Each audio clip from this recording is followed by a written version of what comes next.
Betrayal doesn't always arrive with shouting or slammed doors. Sometimes it moves softly, dressed as concern, wrapped in patience, and hidden behind familiar faces while grief is still fresh. That was how it entered my life, quietly, almost respectfully, at a time when I was too tired to question anything. After my parent passed away, the world slowed down in a way I wasn't prepared for. Days blurred into each other, heavy with routine and absence. The house felt larger than it ever had before, not because anything had changed physically, but because one presence was gone. Rooms echoed with silence. Personal belongings stayed exactly where they were, as if time itself was waiting for permission to move forward. I trusted that the people closest to me would help carry what I couldn't. Family, I believed, was supposed to protect legacy, not quietly rearrange it. Mornings became the hardest. I would sit at the same table, coffee cooling untouched, staring at unopened mail stacked neatly beside old photo frames. I wasn't avoiding responsibility. I was suspended in grief. Each envelope felt heavier than it should have been. Each decision postponed because I assumed there was time.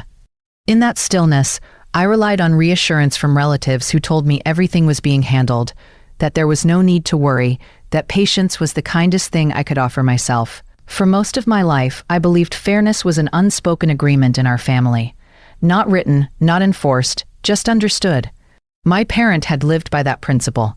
Clear intentions, equal respect, and quiet pride in doing things the right way. I never imagined those values would dissolve the moment they were no longer there to enforce them.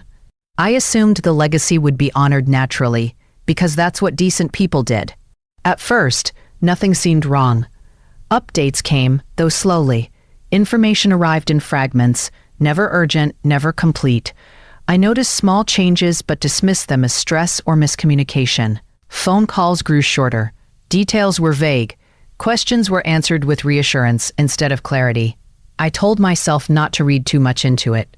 Everyone was grieving in their own way, and I didn't want to be the person who added tension when emotions were already raw. But silence has weight, and over time it began pressing in. The warmth I expected from family interactions cooled into formality. Decisions were mentioned after they were already made. Timelines shifted without explanation. When I asked gentle questions, the answers were carefully shaped, smooth on the surface, empty underneath. Nothing confrontational, nothing obvious, just enough distance to keep me outside the room where things were happening. Inside, I wrestled with a quiet conflict. Part of me felt uneasy, sensing that something wasn't right. Another part felt ashamed for even considering that possibility. Grief had drained my energy, and trust felt easier than suspicion. I chose patience because it felt respectful. I chose silence because I was exhausted. I convinced myself that staying calm was the mature thing to do, that clarity would come when the time was right. Days passed, then weeks. The stillness didn't lift. Instead, it settled deeper.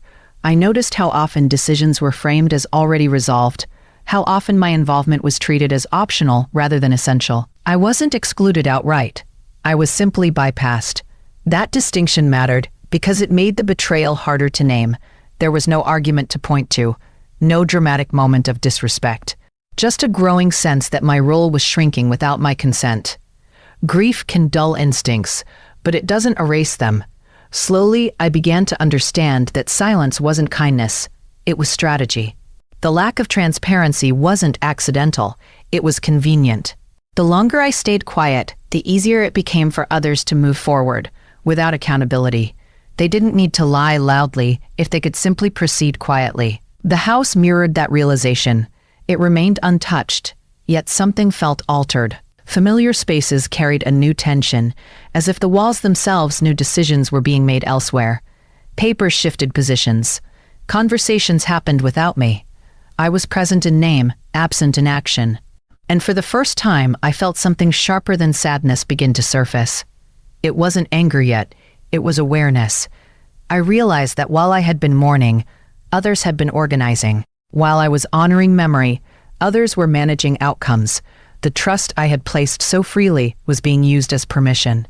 Not to protect me, but to move around me. The betrayal wasn't loud enough to demand confrontation, but it was deliberate enough to matter. That was when the truth settled in, heavy and undeniable. Something important was unfolding without my voice, without my consent. and without my knowledge. The quiet I had mistaken for compassion was actually exclusion. And although I didn't know the full shape of what was happening yet, I understood one thing clearly. I didn't know it yet, but the inheritance wasn't missing. It was already being taken. The most dangerous decisions are made when someone assumes you'll never ask questions. That truth unfolded slowly, stretched across weeks that turned into months, marked not by confrontation but by delay. Time passed in an uneasy blur, and with each passing day, clarity about the estate failed to arrive. I was told things were progressing, that legal processes took time, that patience was necessary. I accepted those explanations because they sounded reasonable, and because part of me still wanted to believe that everything was being handled with integrity. But as the months moved forward, the absence of concrete information became impossible to ignore. Updates came without substance. Important details were brushed aside with reassurances that everything was standard and already taken care of. I noticed how often paperwork was mentioned without ever being shown, how decisions were referenced without explanation. The estate, something deeply personal and emotionally charged, had turned into an abstract concept discussed around me rather than with me. My discomfort grew quietly. It wasn't explosive or dramatic. It lived in small moments, hesitation before asking questions, a tightness in my chest when conversations shifted too quickly, the feeling of being subtly rushed toward acceptance. I was told that others were managing the documents, coordinating with professionals, ensuring things moved smoothly. The implication was clear. My involvement was unnecessary. I tried to convince myself that this was helpful, that I was being spared additional stress. Still, something about being excluded from something so significant didn't sit right. The first real warning sign appeared in the form of a summary, not the will itself, just a brief explanation of how things had supposedly been arranged. On the surface, it sounded official and final, but as I listened, details began to clash with what I remembered. Certain allocations felt unfamiliar. The structure didn't reflect conversations I clearly recalled. I felt a pause inside me, a quiet moment where confusion replaced trust. I thought back to earlier years, to moments when legacy had been discussed openly and without pressure. My parent had spoken about fairness with intention, not as an abstract idea but as a guiding principle. There had been clarity, reassurance, and a sense of careful planning. Those conversations hadn't been vague. They were grounded, thoughtful, and consistent. Remembering them now, I couldn't reconcile them with the version of events being presented to me. That realization carried emotional weight far heavier than I expected. It felt as though memories were being edited retroactively, reduced to irrelevance by documents I hadn't seen. I wasn't just questioning numbers or distributions. I was confronting the possibility that someone was rewriting my parents' intentions on paper, replacing lived values with convenient outcomes. The grief I had been carrying shifted shape, transforming into something sharper and more destabilizing. For a while, I resisted that thought. Denial felt safer than clarity. I told myself I might be misremembering. That stress and loss had distorted my perspective. That legal language could feel impersonal even when it was fair.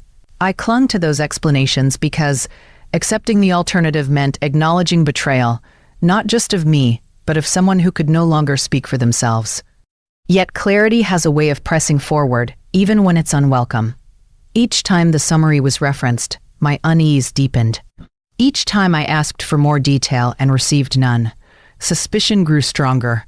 The balance between denial and awareness tipped gradually, not in a single moment, but through accumulation.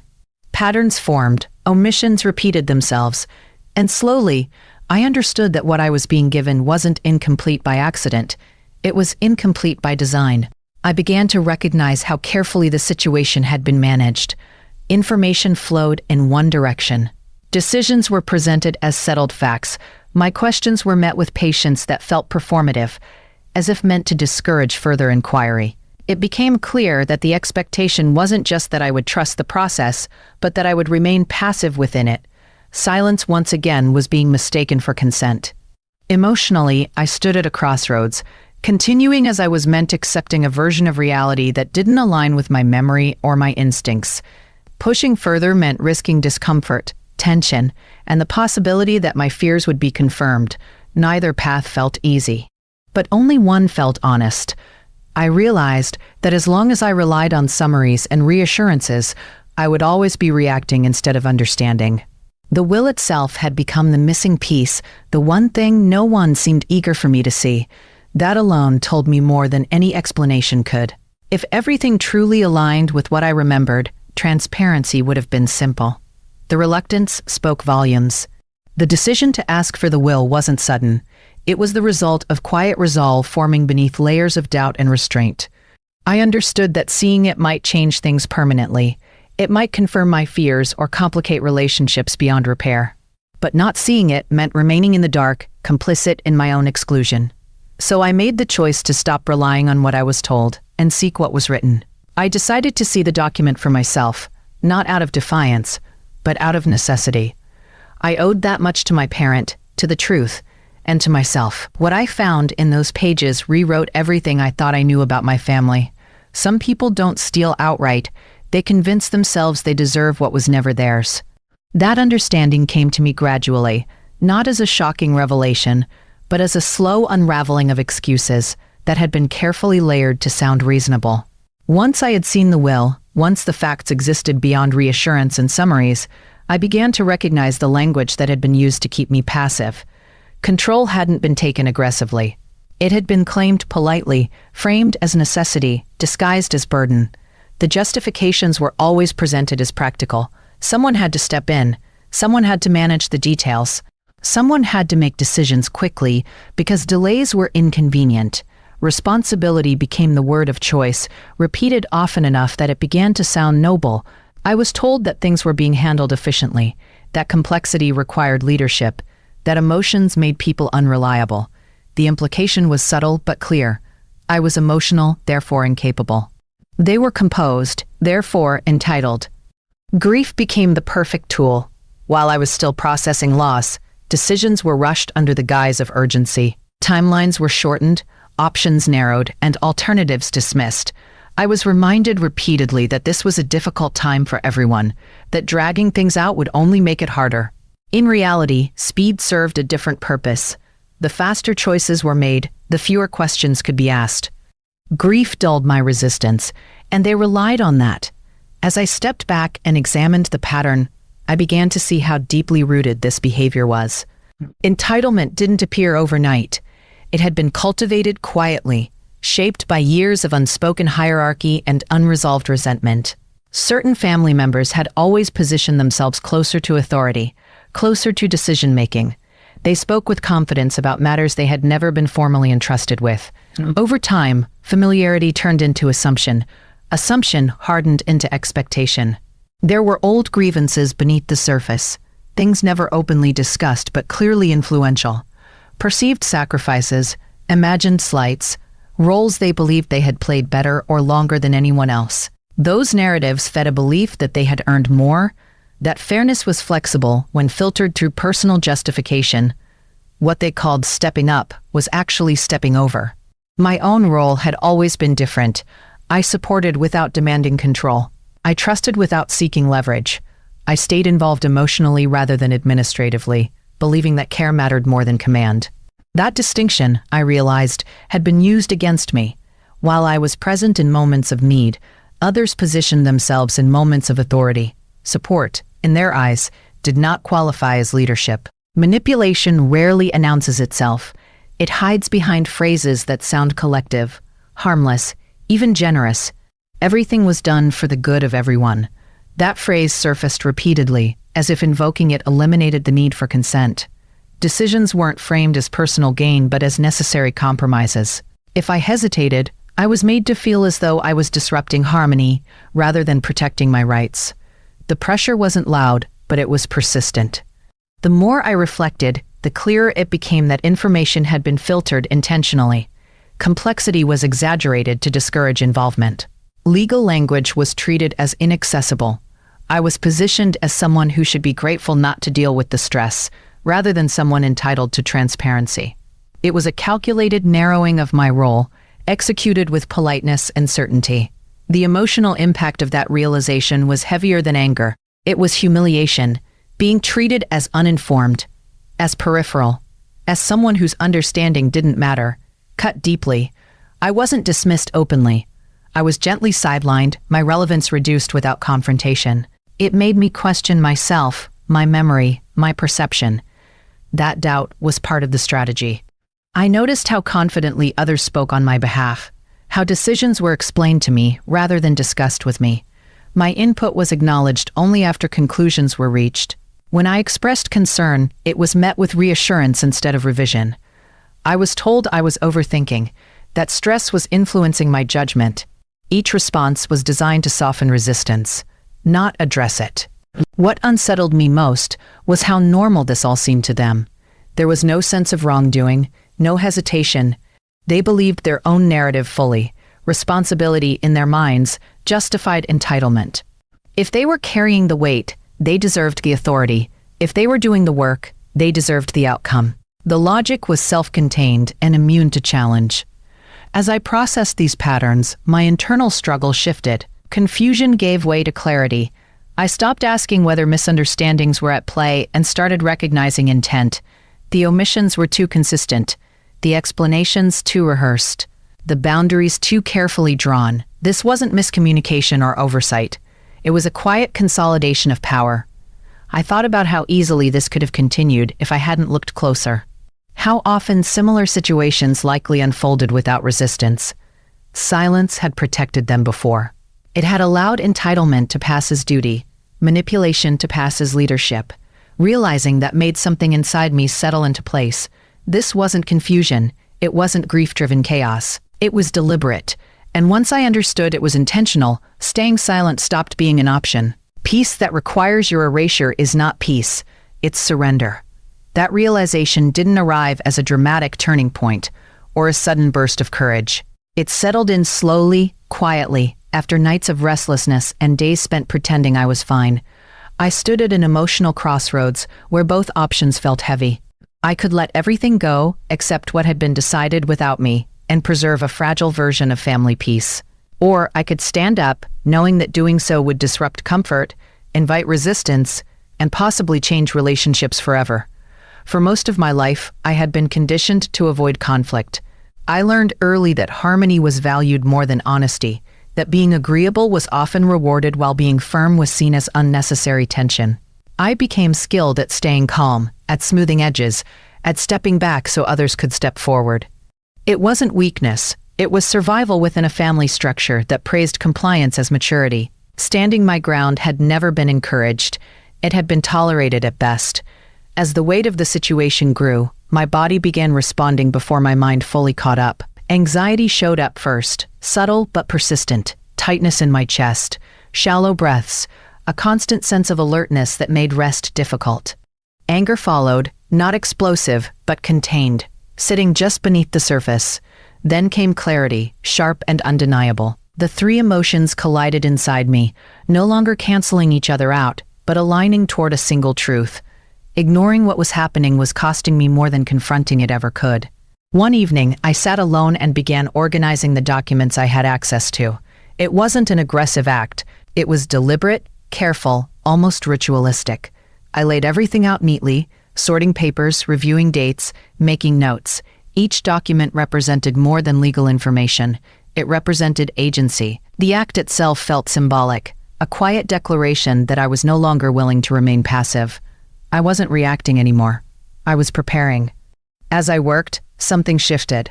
The grief that had once left me immobilized began to loosen its grip. I still felt the loss deeply, but it no longer defined my actions. Resolve replaced hesitation. I wasn't driven by emotion alone, but by principle. I realized that honoring my parent didn't mean staying silent. It meant ensuring their intentions were respected, not rewritten for convenience. Fear lingered, but it changed shape. I worried about being labeled difficult, about being seen as ungrateful or disruptive. Those labels had power because they were familiar. I had watched them used against others who dared to challenge the status quo. I knew how quickly concern could turn into criticism, how easily standing up could be reframed as selfishness. Still, I understood that allowing those fears to dictate my choices would mean abandoning myself. The idea of peace had been distorted. What I was offered wasn't true peace. It was compliance dressed as calm. It required me to shrink, to accept less clarity, less respect, less truth. I began to see that maintaining that version of peace would demand ongoing sacrifice, not just of inheritance, but of dignity. The cost was too high. I took time to reflect, not impulsively, but with intention. I asked myself what I would regret more, creating tension now or carrying resentment forever. The answer became clear. Silence had already created distance. Speaking up might bring conflict, but it would also bring honesty. And honesty, I realized, was the foundation of any peace worth having. The decision wasn't loud. It didn't involve confrontation or dramatic declarations. It was internal, steady, and final. I committed to pursuing the truth fully, whatever that required. Not to punish, not to retaliate, but to reclaim my place in a story that had begun moving without me. I accepted that clarity might come with consequences, and that not everyone would welcome it. As I gathered the last of the papers and set them aside, I felt a strange calm settle in. Not relief, not satisfaction, but alignment. For the first time since everything began, my actions matched my values. I wasn't choosing conflict. I was choosing self-respect, and I knew, with certainty, that uncovering the truth meant risking everything they thought I wouldn't dare touch. Paper never lies, but people rely on you not reading it. That became clear the moment I committed to examining every document myself, without interpretation, without anyone filtering meaning on my behalf. What I expected to be tedious quickly became revealing. Each page carried a quiet authority, indifferent to emotion, yet deeply connected to it. The truth wasn't hidden loudly. It was buried in plain sight, counting on disinterest and fatigue to protect it. The process was slow and deliberate. I moved through the documents line by line, not rushing, not assuming anything was insignificant. Legal language has a way of intimidating people into skimming, but I refused to do that. I read dates carefully. I compared versions, I noted margins, revisions, attachments. This wasn't about catching mistakes. It was about understanding intention. I treated every page as a piece of a larger picture that had been intentionally fragmented. Inconsistencies began to surface almost immediately. Clauses referenced amendments I hadn't seen. Signatures appeared on some documents, but not on others. Dates overlapped in ways that didn't align with known timelines. Certain changes were made without clear explanation, as though they were expected to go unnoticed. None of it was dramatic on its own. Together, it formed a pattern that was impossible to dismiss. What unsettled me most wasn't just what was present, but what was missing. Pages that should have been included weren't. Authorizations that required acknowledgement were absent. Decisions appeared finalized without the procedural steps that normally precede them. These weren't clerical oversights. They were omissions that benefited specific outcomes. And the more I noticed them, the clearer it became that this wasn't carelessness. It was strategy. With each discovery, something inside me shifted. Knowledge replaced uncertainty. Where confusion once lived, clarity began to take hold. I felt steadier, more grounded, less reactive. Understanding the structure gave me confidence. I wasn't imagining things. I wasn't being emotional. The facts were there, quietly confirming what my instincts had been signaling for weeks. Empowerment didn't arrive as excitement. It arrived as calm. I contrasted that growing clarity with the confidence others continued to display. They spoke as though nothing could be questioned, as though outcomes were fixed and immutable. Their certainty made sense now. They believed I wouldn't look closely. They believed complexity would discourage me. They relied on my previous silence to remain permanent. Watching that confidence persist, even as the foundation beneath it weakened, was both revealing and sobering. Late nights became routine. I sat alone, surrounded by papers, markers uncapped, notes layered in the margins. The world outside felt distant. Time moved differently in those hours. I highlighted phrases, circled dates, connected references across documents.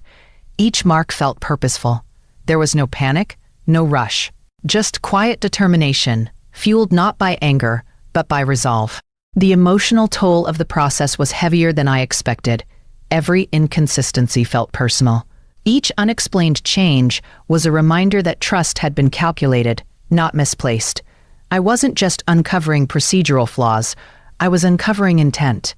Realizing how carefully this had been constructed, how deliberately my involvement had been minimized, left me with a sense of betrayal that was precise rather than overwhelming. It hurt because it was intentional. I revisited memories as I worked, comparing them against what was written. Conversations that once felt reassuring now felt strategic. Delays made sense. Vague answers gained context. The structure of the documents mirrored the structure of the behavior: controlled, selective, confident. This wasn't a momentary lapse in judgment by others. It was a sustained effort to guide outcomes without resistance. At times, I had to pause, not because I was confused, but because the weight of understanding settled in slowly. Knowing the truth required accepting its implications. It meant acknowledging that the people involved believed they could decide without accountability. That belief was the most unsettling discovery of all. They weren't hiding in fear of being caught. They were operating under the assumption that I wouldn't look closely enough to catch them. As the review continued, one particular set of documents stood out. A revision that appeared minor at first glance carried consequences that were anything but. The timing didn't align with the circumstances surrounding it. The authorization process was incomplete. The change favored a specific outcome while bypassing standard procedure. When I traced it back, cross-referencing dates and signatures, the intent became unmistakable. That was the moment everything crystallized. This wasn't misinterpretation. It wasn't administrative chaos. It was a deliberate alteration designed to shift control quietly, efficiently, and without challenge. The evidence was subtle, but it was complete. It told a story of planning, not confusion.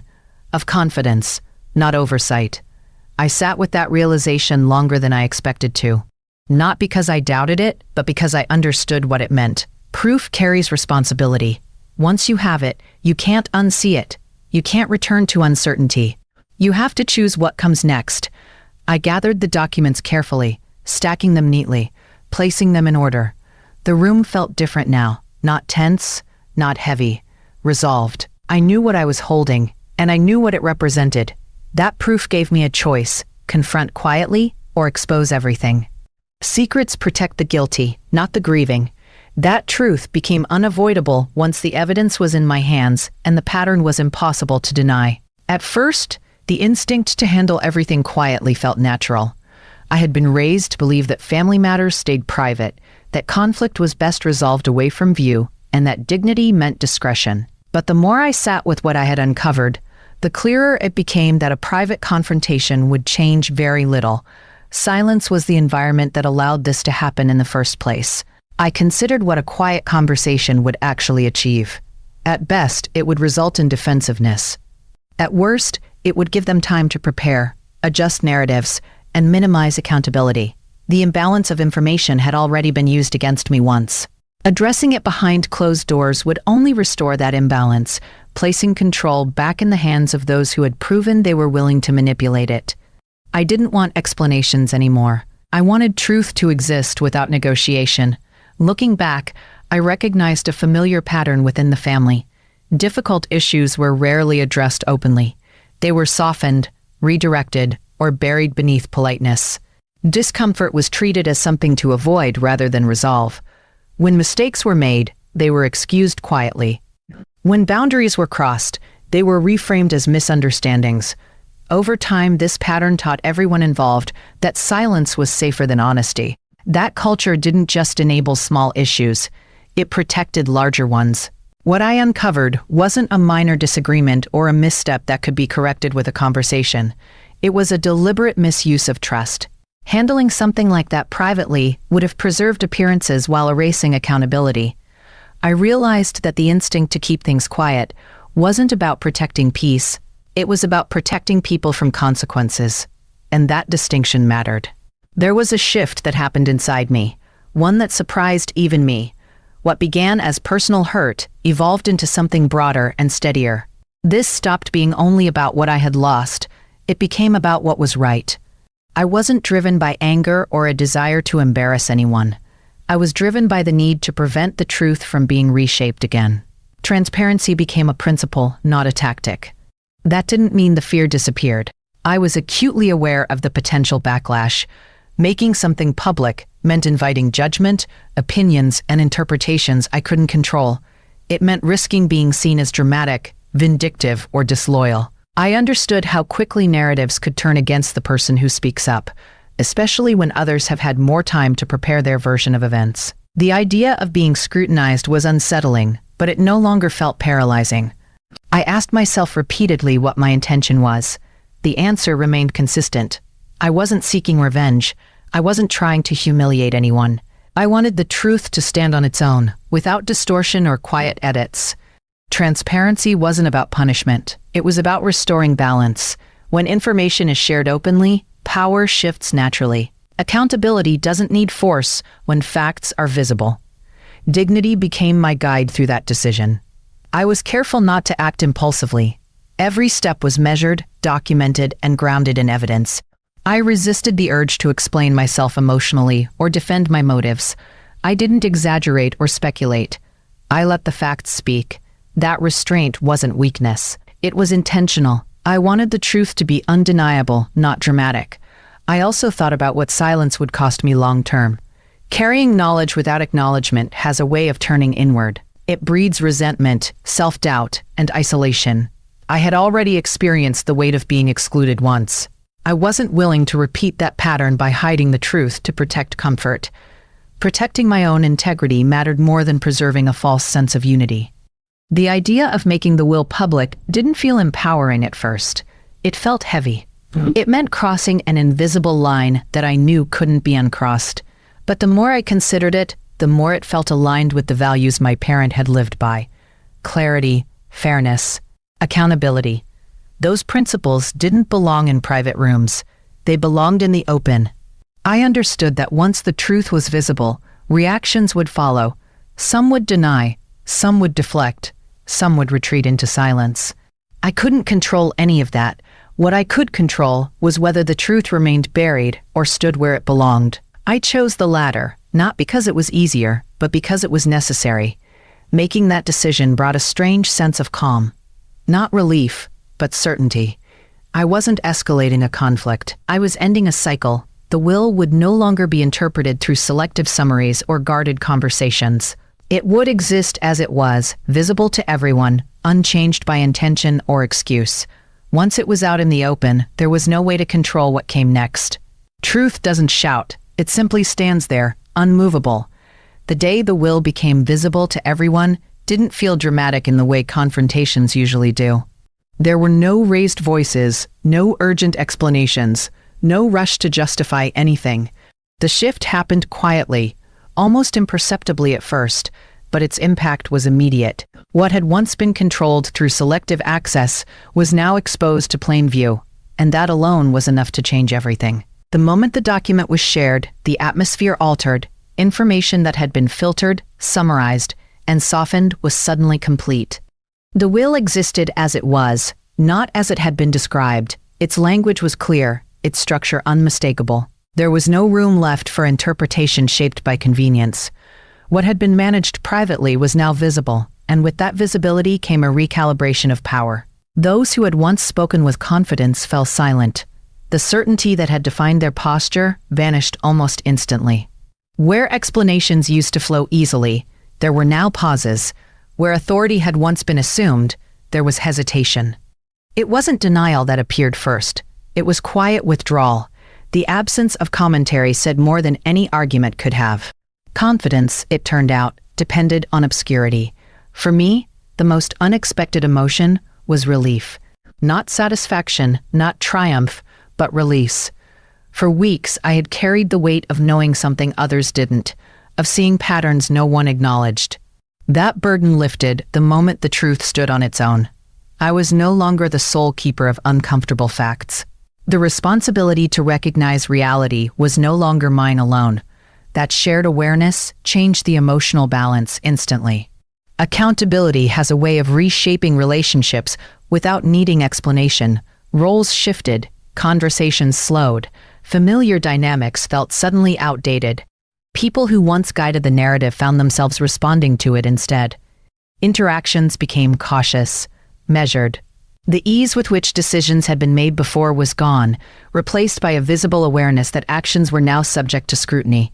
I remained composed throughout it all, not because I felt detached, but because composure mattered. I understood that how I carried myself would influence how the truth was received. I didn't need to point out inconsistencies or highlight implications. The document did that on its own. My restraint wasn't passive. It was deliberate. I wanted the focus to remain on facts, not reactions. There is a clear difference between exposure and cruelty, and I was careful not to cross it. I didn't embellish. I didn't frame events emotionally. I didn't seek validation or sympathy. I presented what existed and allowed others to draw their own conclusions. Cruelty demands attention. Exposure simply removes cover. I chose the latter because it aligned with the purpose behind the decision. The shift in power was subtle but undeniable. Conversations that once excluded me now paused in my presence. Decisions were no longer made without acknowledgement. Even silence carried a different tone. It wasn't dismissive anymore, it was cautious.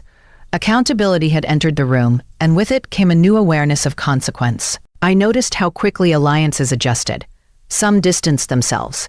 Others became more careful with their words. A few attempted neutrality, as if stepping back could restore balance. But neutrality isn't effective once facts are known. Awareness changes the landscape permanently. You can't return to a version of events that relied on absence once presence is established. Emotionally, I felt steadier than I expected. The anxiety that had accompanied secrecy dissolved, replaced by a grounded calm. I wasn't bracing for confrontation. I wasn't waiting for approval. I had already done what mattered. The truth existed outside of me now. Whatever followed would unfold on its own terms. The first sign of consequences appeared not as confrontation but as restraint. Actions slowed. Decisions were deferred. Confidence gave way to caution. It was subtle but unmistakable. Control had been interrupted. The narrative could no longer be shaped freely. Every next step required consideration, and that alone signaled a shift. I understood then that accountability doesn't announce itself loudly. It arrives as limitation, as hesitation, as the inability to proceed as before. That realization brought clarity. The power dynamic hadn't changed because I demanded it to. It changed because truth was no longer negotiable, but accountability always comes with a cost, and I was about to feel it. Sometimes justice costs you relationships, but it gives you yourself back. That truth settled in slowly, long after the documents were shared and the power shifted. The fallout didn't arrive all at once. It showed up in pauses, in distance, in conversations that no longer happened. The aftermath was quieter than the conflict itself, but no less heavy. I began to understand that even when truth prevails, it doesn't guarantee togetherness. The emotional distancing was subtle at first. Messages became shorter. Invitations stopped coming. Familiar warmth cooled into polite neutrality. No one announced the change. It simply unfolded. I noticed how easily silence returned, this time not as a tool of manipulation, but as a consequence. People didn't argue with me, they withdrew. That withdrawal carried its own message, one that took time to accept. What hurt most wasn't the loss of approval, but the loss of illusion. I wasn't just grieving my parent anymore. I was grieving the family I believed existed beneath the surface. I mourned the idea that honesty would be met with understanding, that accountability would lead to repair. Letting go of that belief felt like losing something intangible but deeply personal. It forced me to confront a version of reality that was less comforting but more honest. There were moments when doubt resurfaced, quiet ones, usually late at night, when the noise of purpose faded and questions crept back in. I wondered if staying silent would have preserved connection, if handling things privately might have led to less fallout. Those thoughts didn't last long, but they appeared often enough to remind me that clarity doesn't erase complexity. Choosing self-respect doesn't mean you never miss what you leave behind. Each time doubt appeared, grounding clarity followed. I reminded myself why I acted, what silence had cost me before, and what remaining quiet would have demanded. The facts hadn't changed. The behavior hadn't changed. Only visibility had. That understanding anchored me when emotion threatened to blur perspective. I wasn't reacting anymore. I had acted, and the outcome was simply unfolding. Self-respect emerged as the one gain that never wavered. It wasn't dramatic or loud. It didn't announce itself. It showed up in how I carried myself, in the absence of regret, in the quiet confidence that replaced constant second-guessing. I realized that I could live with distance. What I couldn't live with was erasure. That boundary became non-negotiable. My surroundings began to reflect that internal shift. The spaces I occupied felt lighter, less tense. Light through windows felt sharper. Mornings felt calmer. I found comfort in routines that belonged only to me, in the quiet independence that followed years of emotional restraint. There was space now, mental and physical, to exist without bracing for disappointment. Healing didn't arrive as resolution. It arrived as permission to rest. I didn't feel fixed or finished. I felt steadier. The sharpness of betrayal softened into understanding, not of their actions, but of my limits. I stopped replaying events, stopped rehearsing explanations that would never be asked for. Closure, I learned, doesn't always come from reconciliation. Sometimes it comes from release. I allowed myself to acknowledge both sides of the experience. I could be proud of standing up and still feel sadness about what it revealed. Those emotions didn't cancel each other out. They coexisted. Accepting that complexity became part of the healing. I didn't need to justify my choice endlessly to validate it. Knowing why I chose it was enough. As time passed, the emotional weight shifted. What once felt raw became reflective. The anger faded first, followed by disappointment. What remained was clarity. I saw people as they were, not as I hoped they might be. That clarity wasn't cruel. It was freeing. Expectations loosened. Attachment softened. I stopped waiting for acknowledgement that would never come. A calm sense of closure began to form, not tied to apology or understanding, but to alignment. My actions matched my values. My silence was no longer demanded. My presence was no longer conditional. I felt grounded in a way I hadn't before, rooted not in family approval, but in self-trust. The story felt almost complete. Almost. Still, one final chapter remained unfinished. Money was never the point, respect was. That realization arrived quietly, without ceremony, after the conflict had settled and the noise had faded. Once the urgency passed, once the documents no longer needed defending, I could finally see the situation for what it truly was. The inheritance had never been just about assets or numbers. It was about legacy, truth, and the boundaries that define how people are allowed to treat you when they think you won't push back. I began to understand inheritance differently. It wasn't only what was left behind materially, but what was revealed emotionally. It showed who believed in transparency and who relied on silence. It exposed how power operates when it's unchecked and how easily it shifts when truth enters the room. The real inheritance was clarity. Clarity about values, about relationships, and about myself. I reflected often on how silence had functioned as currency within the family. Those who stayed quiet were rewarded with inclusion. Those who asked questions were seen as disruptive. Silence maintained comfort, but at a cost that was rarely acknowledged. I learned that power doesn't always assert itself loudly. Sometimes it waits patiently, counting on avoidance to keep it intact. Breaking that silence disrupted more than a single situation. It challenged an entire pattern. Standing up reshaped how I saw myself. For a long time, I had defined my role as supportive, adaptable, and patient. Those traits weren't weaknesses, but they had limits. When they were used to justify my exclusion, they stopped serving me. Choosing to speak, to investigate, to act, forced me to confront a version of myself that had been conditioned to step back. In reclaiming my voice, I reclaimed agency I hadn't realized I'd surrendered. That shift wasn't instant. It unfolded gradually, as I adjusted to a new sense of self. I noticed how my posture changed in conversations, how my thoughts felt less scattered, how decisions felt more grounded. I no longer measured my worth by how smoothly I fit into other people's expectations. I measured it by how aligned my actions were with my principles. That alignment became a quiet source of confidence. There was still sadness, and I didn't pretend otherwise. Loss doesn't disappear simply because truth emerges. I grieved the simplicity I once believed in, the idea that fairness would be automatic, that doing the right thing would always be met with understanding. That sadness lingered, but it wasn't paired with regret. I didn't wish I had stayed silent. I didn't wish I had accepted less. The sadness existed alongside certainty, not instead of it. What surprised me most was how transformation didn't feel dramatic. There was no moment of triumph, no sense of victory. Instead, there was steadiness. I moved from being overlooked to being self-possessed. not through force, but through clarity. I stopped waiting to be acknowledged and started acknowledging myself. That shift changed everything. Gratitude surfaced in unexpected ways. Not for the conflict, but for what it clarified. I was grateful for the truth, even though it was uncomfortable. Grateful for boundaries, even though they created distance. Grateful for the understanding that came from seeing situations clearly rather than hoping they would change. The outcome mattered less than the awareness it brought.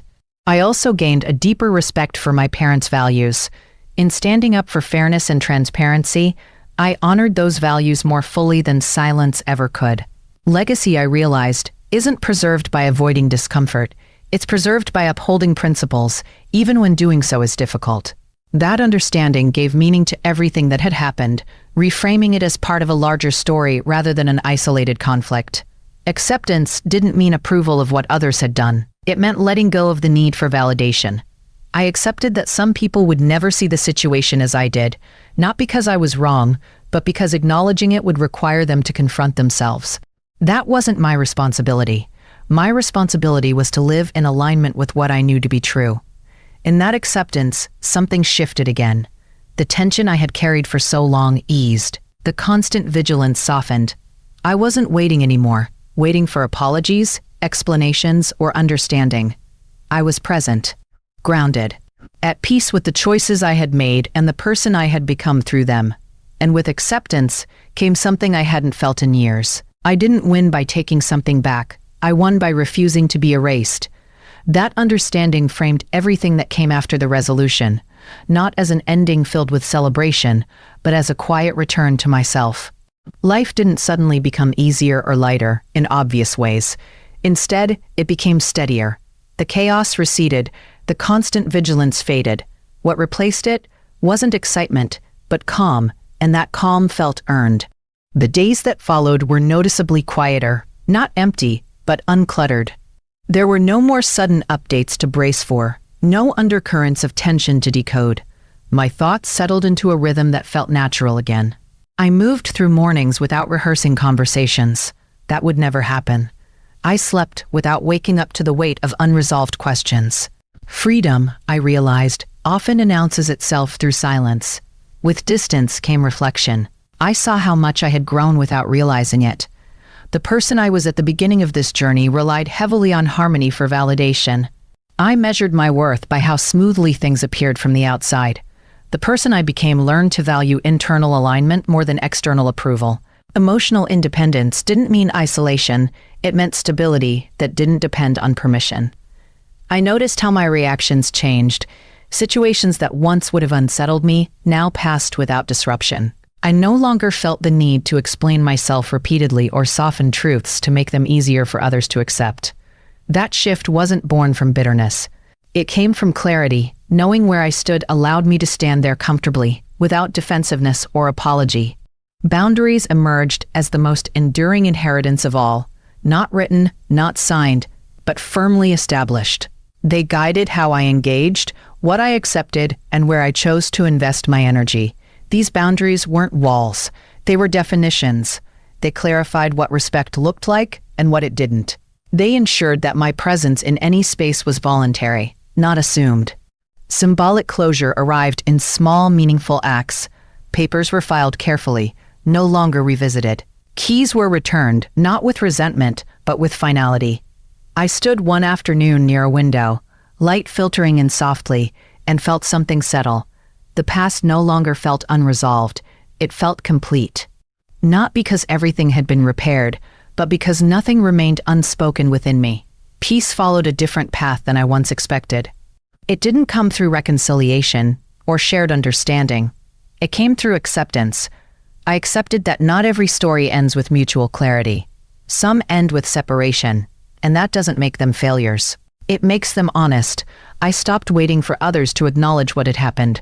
I no longer needed that recognition to move forward. There was empowerment in that release. I didn't feel hardened by the experience. I felt refined, stripped of illusions, yes, but strengthened by truth. I carried forward what mattered and left behind what didn't. The conflict no longer defined me. What defined me was how I responded to it, how I chose myself without abandoning my values. Self-worth, once quietly questioned, now felt solid, not inflated, not performative. Just present. I trusted my instincts again.